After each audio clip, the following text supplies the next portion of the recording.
बच्चों में वीर अब्दुल हमीद, वीर हकीकत राय जैसे भाव आए, इसलिए कथाएं जन्म लेती हैं सज्जनों। और वो शिव जी ने पार्वती जी को बताया कि भगवान किसी को मारने नहीं आता, वो तो धर्म की रास्ता बताने आता है। मरते हैं लोग अपने कर्मों से, भगवान किसी को नहीं मार रहा। तो महाराज अब ये बताइए वो राम रूप में कैसे आए, फिर कौशल्या जी के साथ वो सीता जी के साथ उनका कैसे विवाह हुआ, वो जनकपुरी में कैसे उन्होंने धनुष तोड़ा, वो बताइए। और उसके बाद भगवान ये बताइए कि राज तजा सो दूषण का क्या कारण था जो अयोध्या की गद्दी त्यागनी पड़ी, कारण क्या था ये बताइए। तो पिछली वर्षों में मुझे बताया कि केवट संवाद तक हम आपको कथा सुना गए हैं, कल मुझे बताया, लिख लिया है किसी ने। अर्थात पार्वती का ये प्रश्न चल रहा है कि भगवान ने राज्य त्यागा और उसके बाद वन को गए तो वहां क्या लीला की, वहां से ये प्रसंग आज से आपको, कल तो वंदना प्रकरण था, वंदना करना सबको अति आवश्यक था। तो भगवान अयोध्या के निवासियों को समझा बुझाकर और सुमंत जी को समझा बुझाकर गंगा के किनारे आए और उन्होंने मल्लाह से बड़ी प्रार्थना की, केवट से। तब कहीं वो बड़ी मुश्किल से नाव लेकर आया और जब वो नाव लेकर आ गया तो उसने इस पार कर दिया, लेकिन भगवान से कुछ नहीं लिया। कहा महाराज हम लोग गरीब हैं लेकिन धर्म जानते हैं, इस समय हम आपसे कुछ नहीं लेंगे। भगवान ने बड़ी इच्छा की लेकिन वो कुछ नहीं लेता, नहीं कुछ केवट ले। बड़ा मार्मिक प्रसंग है, जो बच्चे बैठ गए हो आके, बहुत मार्मिक प्रसंग है ये। वो कुछ मांगो लेकिन कुछ नहीं मांगा। मां के साथ हलवाई की दुकान पर बेटा खड़ा, बाप चल बसा था, हलवाई का मित्र था उसका बाप। कहा ये बेटा, माँ ने कहा मेरा ही। हलवाई को बड़ी दया आई, बेटा ये थाल लगे हैं इनमें कुछ भी उठा ले। बच्चे ने देखा भी नहीं, उठाना तो बड़ी बात, देखा भी नहीं। माँ ने कहा बेटा उठा ले, जे तेरे बाप के समान है, तेरे बाप के मित्र थे, उठा ले। उसने नहीं उठाया। हलवाई ने दिया, तुरंत ले लिया। वहां से चले, माँ ने कहा बेटा, हलवाई ने कहा, मैंने कहा तब तूने नहीं लिया, और जब उसने दिया तो ले लिया। कहा माँ मैं अपने हाथ से उठाता तो मेरा इतना बड़ा हाथ था, इतना आता, और हलवाई के हाथ से इतना आया, इसीलिए मैं प्रतीक्षा करता रहा। उसी तरह से थोड़ा इंतजार करके देखो। हम लोग तो एक पैसे पे गिर पड़ते, थोड़ा इंतजार करके देखो, अगर आगे बढ़ो तो मोहरे पड़ेंगे।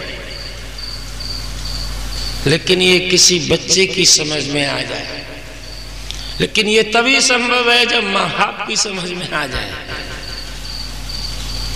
वरना माँ बाप जब टीवी देख रहे होंगे तो बच्चा कथा की हंसी ही करेगा। सज्जनों, वो कथा की कीमत क्यों जानेगा? वो जानता है कि जब हमारे माँ बाप नहीं जा रहे तो वहां होगा ही नहीं कुछ। इसीलिए आज अगर हम समीक्षा करें तो कहीं न कहीं अगर दोष है तो हमारा है। हम लोग ये समीक्षा नहीं करते, औरों का दोष देखते देखते बुढ़े हो जाते हैं, चले जाते हैं, कभी अपनी समीक्षा नहीं करते। आज कहाँ जा रहा है हमारा समाज? ये कमजोरी हमारी है। वहां से आगे को जब भगवान चले हैं तो गोस्वामी जी कहते हैं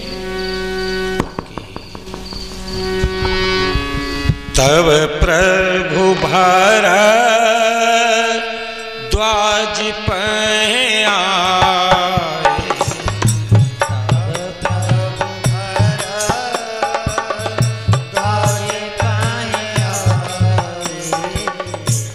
तब प्रभु भारद्वाज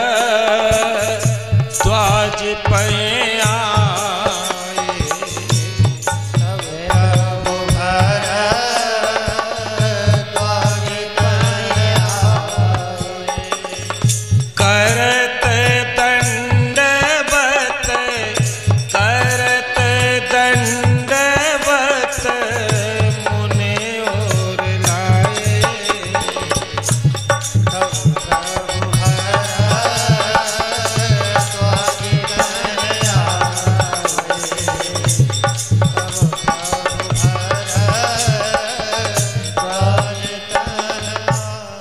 भरद्वाज बाबा के आश्रम में आकर भगवान ने साष्टांग प्रणाम किया।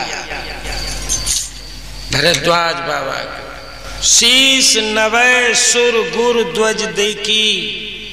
अपने से बड़ों को देखकर अगर सिर न नवे तो समझ लो कोई असुर के खानदान का आदमी आपको मिल गया, या मुर्दा मिल गया, या सूखी लकड़ी मिल गई।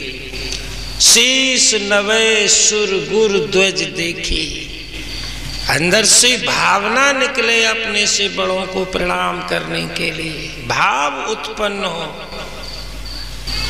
भगवान ने प्रणाम किया, कलेजे से लगा लिया। वहां बड़े प्रेम से आश्रम में रहे हैं। प्रयागराज के निवासी सब भगवान के निकट आते हैं सब, और भगवान का दर्शन करते हैं। जो जिस योग्य है उसी के अनुसार भगवान उससे मिलते हैं।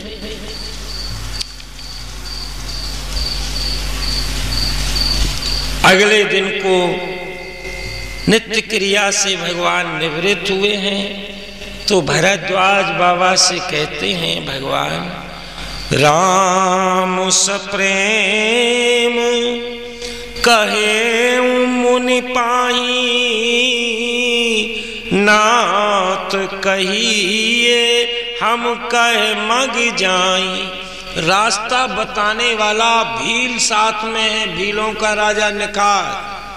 चप्पे चप्पे से वाकिफ होते हैं भील लोग, लेकिन अब राम जी जो रास्ता पूछ रहे हैं वो भरद्वाज से निखाद को भी आश्चर्य हुआ कि मैं रास्ता बताने को साथ हूं, फिर भी ये क्यों पूछ रहे हैं।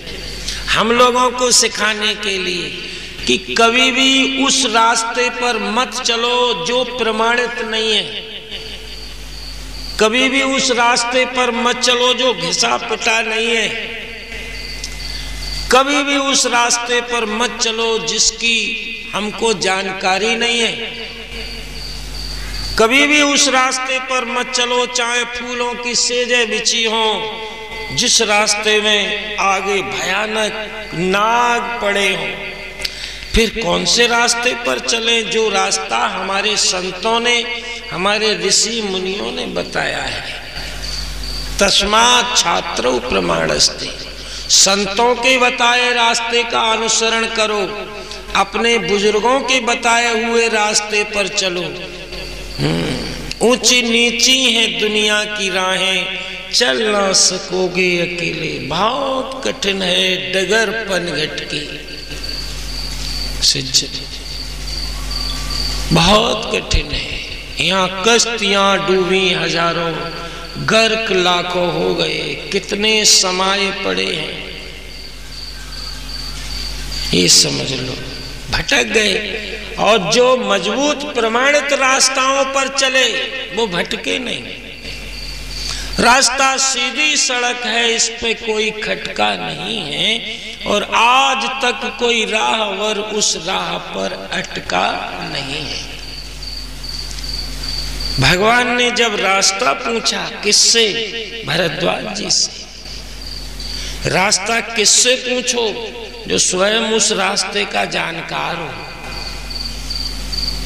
स्वयं जिसको पता नहीं है पूछ बैठोगे तो उलझ जाओगे, और आज वही हो रहा है सज्जन।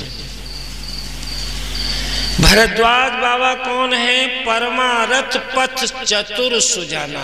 परमारथ पथ के बहुत होशियार व्यक्ति हैं। परमारथ पथ चतुर सुजाना, और भगवान परमारथ के रास्ते पे ही जा रहे हैं, इसलिए उनको उसी से पूछना है जो उस रास्ते का विशेषज्ञ है। कौन से डॉक्टर पर इलाज को जाते हो? प्रमाणित डॉक्टर पर जाते हो या नहीं? महाराज वो नाक कान गला विशेषज्ञ है, नाक में दर्द था वहीं गए, वो जो भी बता दे वो प्रमाणित है। और यहाँ बैठे हुए चाहे वो सब जानते हो, हाँ, लेकिन आप प्रमाण नहीं मानोगे, प्रमाण नहीं मानोगे। हमारे रुदान के वो लाला हमारे यहाँ कंपाउंडर थे, ड्रिल रोल तो था ही है जी, हाँ, और हड्डी का विशेषज्ञ था साहब वो, लेकिन प्रमाण कुछ नहीं था। हमारे गांव में एक पंडित जी की टांग टूटी, यहाँ से यहाँ तक न जाने कितनी जगह। महाराज उन्होंने कहा चिंता न करो, कितनी भी बुरी है मैं 2 में, चिंता मत करो, मैं आपको ठीक कर दूंगा, बहुत कम पैसों में। लेकिन विश्वास नहीं हुआ। हाँ महाराज मारे फिरे, बहुत उस जमाने में कितना पैसा बर्बाद हुआ, बहुत बड़ी रकम बर्बाद की, लेकिन अंत में फिर उन्होंने ही ठीक की।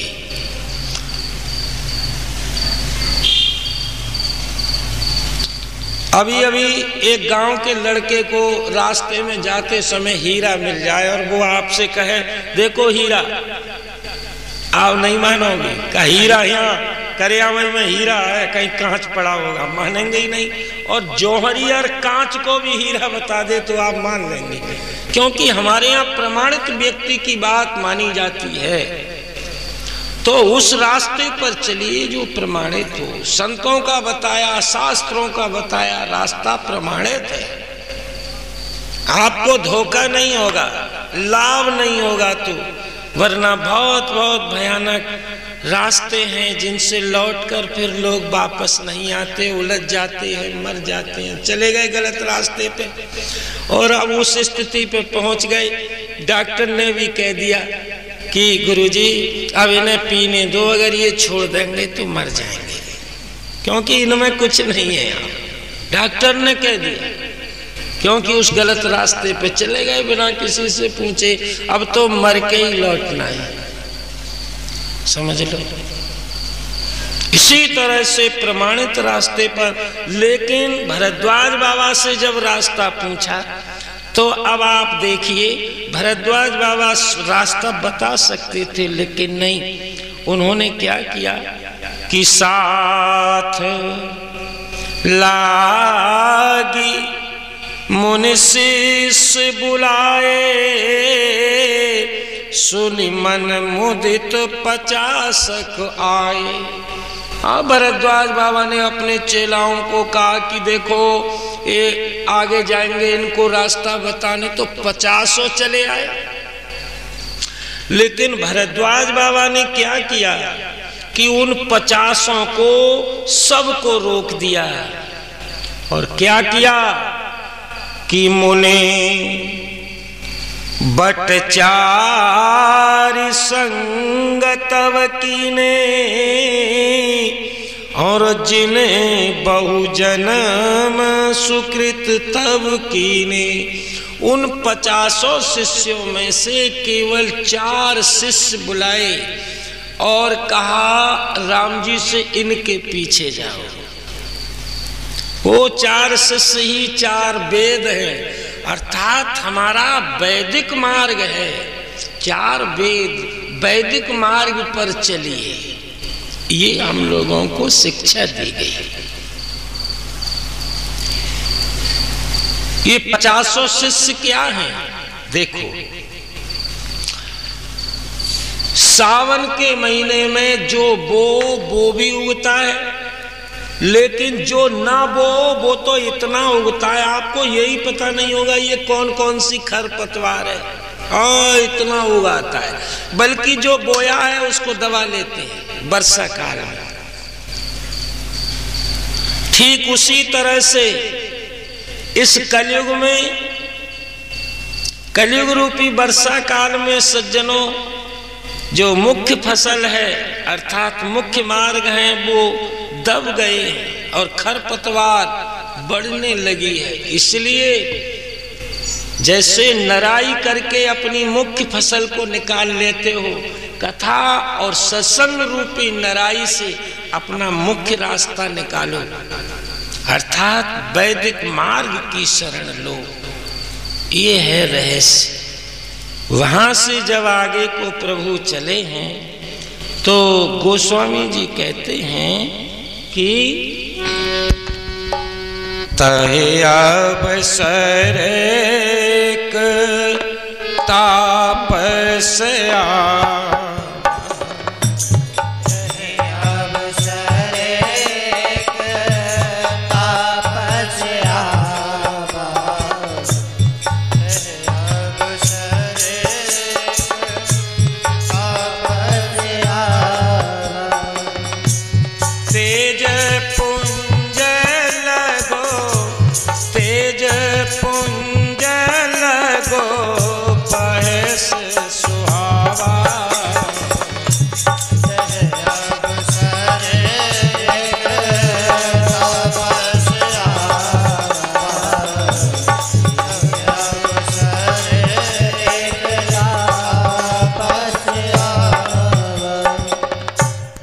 तपस्वी आता है, लेकिन गोस्वामी जी ने ये बताया नहीं सज्जनों कि वो तपस्वी कौन था।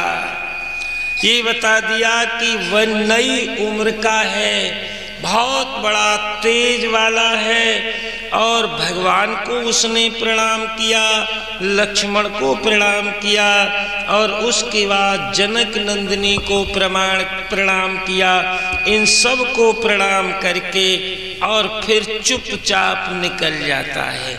भगवान से लेश मात्र कोई बात नहीं हुई है, न तो भगवान ने उससे कुछ कहा है, न उसने भगवान से कुछ कहा।